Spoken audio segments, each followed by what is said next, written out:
Hydrogen was supposed to fail. For years, that has been the dominant narrative. Too expensive, too inefficient, too dependent on subsidies, too difficult to store, transport, and scale. Compared to batteries, hydrogen looked like the losing side of the clean energy transition. And in many ways, that narrative wasn't wrong. Projects have stalled. Costs have remained high. Infrastructure has lagged behind expectations. Investors have become more cautious. Governments have had to step in to keep momentum alive. So the assumption became clear. Hydrogen might work in theory, but in the real world, it doesn't scale. And then something unexpected happened. Hyundai Motor Company quietly crossed a milestone that most people barely noticed. Over 3,000 hydrogen buses sold, not prototypes, not pilot projects. Operational vehicles running daily routes in real cities. And that creates a contradiction. If hydrogen is supposed to fail, why is this working? To answer that, you have to stop looking at hydrogen as a technology and start looking at it as a system. Because hydrogen doesn't fail or succeed on its own, it fails or succeeds depending on where you put it. Let's start with the core problem. Hydrogen is expensive, not just because of production, but because of the entire chain. Electricity goes into an electrolyzer. Water is split into hydrogen and oxygen. The hydrogen is compressed, stored, transported, and eventually dispensed into a vehicle. Inside that vehicle, a fuel cell converts hydrogen back into electricity. Every step adds cost. Every step adds complexity. And every step requires infrastructure that must be used consistently to make economic sense. This is where most hydrogen applications collapse. Not because the technology doesn't work, but because the system doesn't. Take passenger cars. They seem like the obvious use case. Replace gasoline with hydrogen, keep everything else the same. But the reality is very different. Cars are idle most of the time. Refueling is unpredictable. Infrastructure must be distributed across entire regions, often serving very few vehicles per station. That means low utilization, and low utilization destroys hydrogen economics. Because the infrastructure still costs the same, whether it serves 10 vehicles or 1,000. Now compare that to buses. Buses don't sit idle. They run fixed routes. They operate daily. They return to centralized depots. They consume large amounts of energy in predictable patterns. This creates something hydrogen desperately needs. Density. Demand density. Infrastructure density. Operational density. Everything happens in one place at the same time every day. And that changes the economics completely. This is the hidden reason behind Hyundai's 3,000 hydrogen buses. It's not about innovation, it's about alignment. Hydrogen works when three conditions are met: high utilization, centralized infrastructure, predictable demand. Buses meet all three. Cars meet almost none. This is why hydrogen buses are not just another application, they are a proof of concept. A real-world demonstration that hydrogen can work, but only under the right conditions. And Hyundai didn't stumble into this. They designed for it. Instead of chasing mass consumer adoption, they focused on controlled environments, public transit systems, fleet operations, government-backed deployments. These are not markets driven purely by price, they are systems driven by coordination. Because hydrogen is not a plug-and-play solution, it requires planning. Infrastructure must be built alongside demand.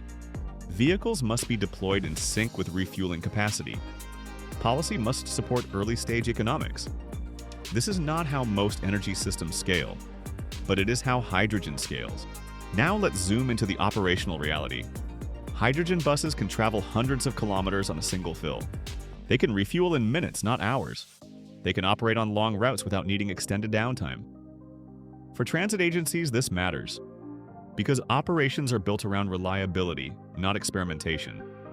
If a bus is out of service, the system breaks, and hydrogen offers something that batteries sometimes struggle to provide at scale: continuity. But this is not a simple hydrogen versus battery story. That's where most narratives get it wrong. Because the future is not a single technology, it is a system of technologies. Battery buses dominate short, urban routes with frequent stops and access to charging infrastructure. Hydrogen buses perform better in longer routes, higher utilization cycles, and environments where charging infrastructure becomes a constraint. This is not competition, this is optimization. And this is why hydrogen is not failing, it is being selected. Selected for the roles where it performs best. Now let's introduce the part of the story that most people ignore. System stress. Ask the critical question: what happens if subsidies disappear? What happens if hydrogen prices remain high? What happens if utilization drops? The economics begin to break. Hydrogen buses today are still expensive compared to diesel or battery alternatives.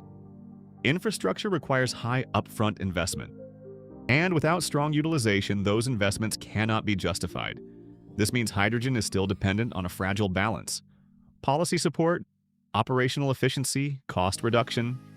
But here's the key insight. Even under these constraints, hydrogen buses are scaling, which tells you something important. This is one of the few hydrogen applications that has crossed from theory into reality, not fully independent, but no longer experimental.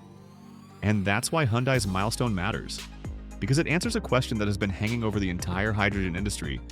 Where does hydrogen actually work? The answer is not everywhere. It is not universal. It is conditional. It works in systems where demand is concentrated, infrastructure is shared, operations are predictable. This is the blueprint. And once that blueprint exists, it can be expanded. From buses to trucks, from trucks to logistics fleets, from logistics to industrial hydrogen use. Each layer builds on the previous one. Each layer increases utilization. Each layer improves economics. This is how hydrogen scales, not through mass adoption from day one, but through strategic expansion from high-density systems. Now let's bring cities into the picture, because cities are where this transition becomes visible. Urban environments are under pressure. Air quality regulations are tightening. Emission targets are becoming more aggressive. Public expectations are shifting. But cities also face constraints. Limited grid capacity, limited space for infrastructure, operational demands that cannot be compromised. Hydrogen offers a way to navigate these constraints. By storing energy chemically rather than electrically, hydrogen reduces pressure on the grid. By enabling fast refueling, it maintains operational continuity. By centralizing infrastructure, it simplifies deployment. Again, this does not make hydrogen the dominant solution, but it makes it a critical part of the system. And this is where the narrative begins to shift. Hydrogen is not failing, it is evolving into its role, a role defined not by hype, but by function. Now let's return to the original question. Hydrogen was supposed to fail. So why did Hyundai sell 3,000 buses? Because hydrogen is not a universal solution. It is a specialized tool, and when used correctly, it works. This is the part of the story that rarely gets told. Clean energy is not about finding one technology to replace everything.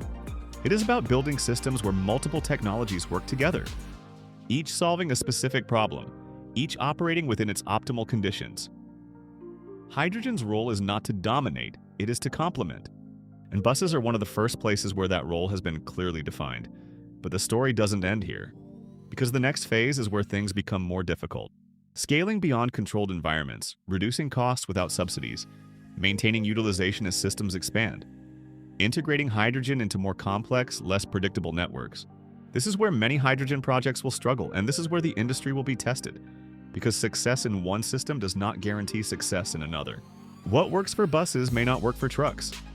What works in South Korea may not work in other markets. What works with policy support may not survive without it. And this is why the future of hydrogen is not guaranteed. It is conditional, but that does not mean it is failing. It means it is being shaped by economics, shaped by infrastructure, shaped by real-world constraints. And that brings us back to Hyundai's milestone. 3,000 hydrogen buses, not a revolution, not a global breakthrough, but something more important, a signal that hydrogen has found a place where it works, a signal that the system can be designed to support it, a signal that the transition is not about technology alone, it is about systems. And if you follow that signal forward, you start to see the path.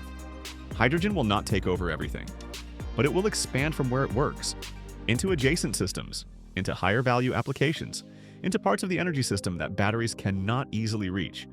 This is how transitions actually happen, not through sudden disruption, but through gradual expansion. And that's the real story behind Hyundai's 3,000 hydrogen buses. Hydrogen was supposed to fail, but it didn't. It adapted. And in doing so, it revealed something much bigger. The future of energy will not be decided by which technology is best.